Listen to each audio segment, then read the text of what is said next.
If you looked at a map of the Soviet Union in 1979, you would see a blank space near Sverdlovsk. No roads led there, no mail was delivered there. It was called Military Compound 19. It didn't have citizens, it had assets. And on a Tuesday morning in April, a single worker made a mistake that should have been impossible. He forgot to replace a filter. Within 24 hours, the biological Chernobyl had begun. But unlike the fire at the nuclear plant, this disaster was silent. It didn't burn. It breathed. Today we peel back the lead-lined curtain of Biopreparat. We aren't talking about gas or guns. We are talking about the secret empire that turned the Black Death into a supersonic missile. This is the history they tried to incinerate. In 1972, the world signed the Biological Weapons Convention. It was a pinky swear between superpowers, no more plagues.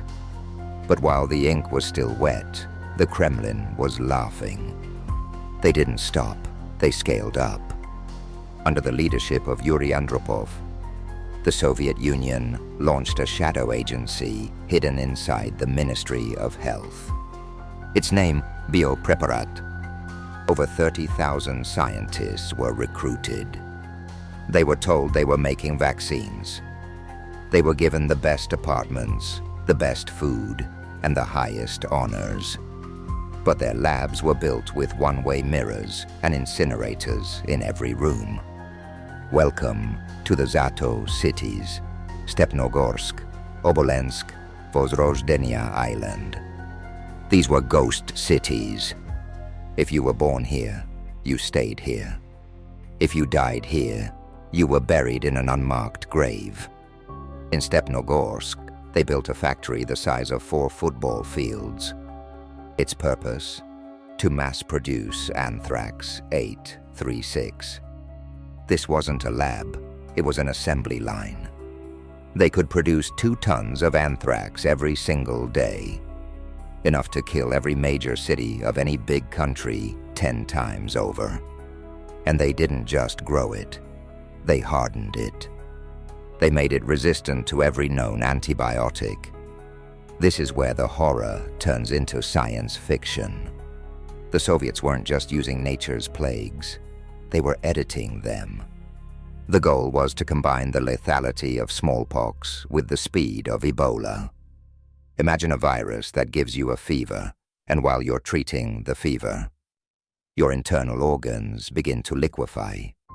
They experimented with the Black Death, plague, tularemia, and Marburg.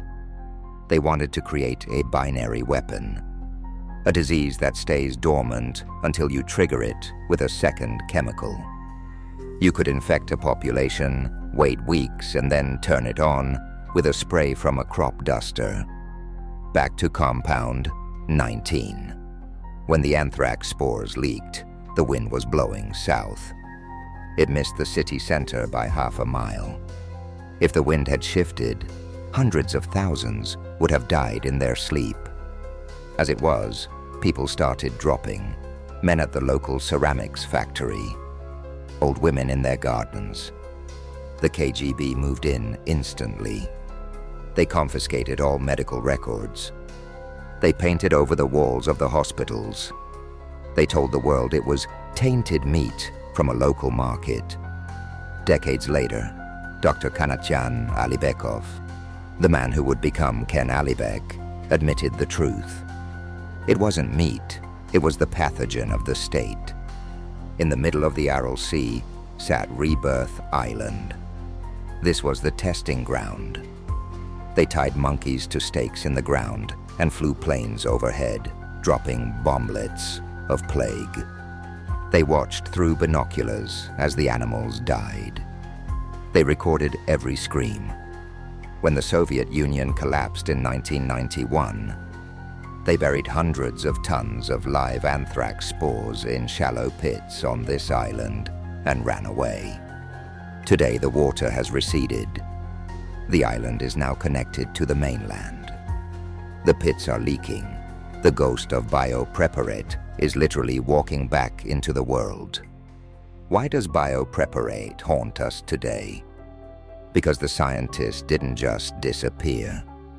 When the USSR fell, thousands of biologists with plague knowledge were suddenly unemployed. They went to the different parts of the world, simply vanished. The Soviet plague experiments proved that humanity's greatest threat isn't a meteor or a volcano. It's a man in a white coat, in a city that doesn't exist, working for a government that doesn't care. The files are closed, the labs are rusted. But the monsters they built, they are patient, and they are still breathing. Dedicated to the victims of Compound 19.